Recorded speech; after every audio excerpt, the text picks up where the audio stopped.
Kathryn Bigelow's disturbing film Detroit opened in the US on July 21st, almost exactly 50 years after the events it depicts took place over some hot July nights in 1967.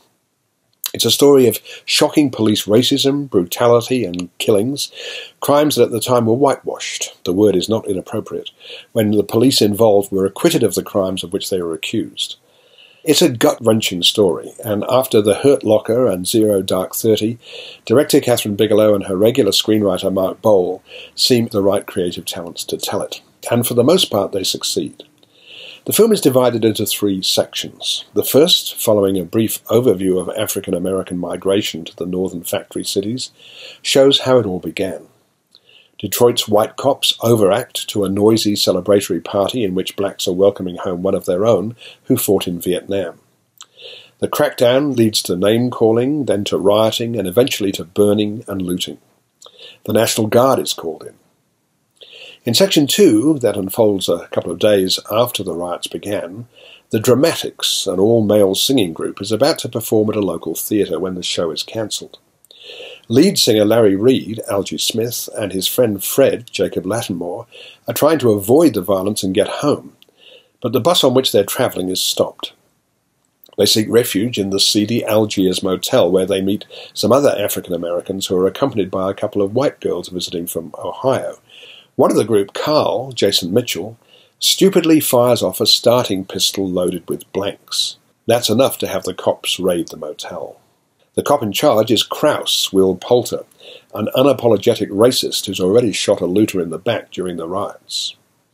What follows next is a nail-biting 45-minute sequence in which Krause and the other cops beat and terrify the group, including the girls. In the end, 3 African Americans are shot dead. The third and least successful section of the film deals rather superficially with the aftermath of these events. The first section is characterized by the director's choice of Barry Ackroyd as cinematographer. Ackroyd is celebrated for his handheld pseudo-documentary approach, and it's interesting to note that when we see actual newsreel footage shot at the time, it's much more coherent and focused than Ackroyd's messy approach. Fortunately, in the crucial segment in the motel, the camera work improves, allowing the extreme tension to take over. One of the key characters here is a black security guard, Melvin Dismukes, John Boyega, who is present for most of the time, tolerated by Krause and the other cops because he's in uniform and armed, but nevertheless clearly deeply troubled by what he's forced to witness. Hey fellas, Melvin Dismukes. I'm with United Security. I'm guarding that grocery store across the street. I come bearing gifts. Oh, thank you. That's nice boys. Hey, all things considered, this is pretty good. Thank you. I don't have my usual appliances. Oh, you got any sugar? Don't push your man. The motel sequence is so fine that it's a shame that what follows is so perfunctory. It would surely have made compelling viewing to explore in more detail what happened to the characters in the aftermath of these events.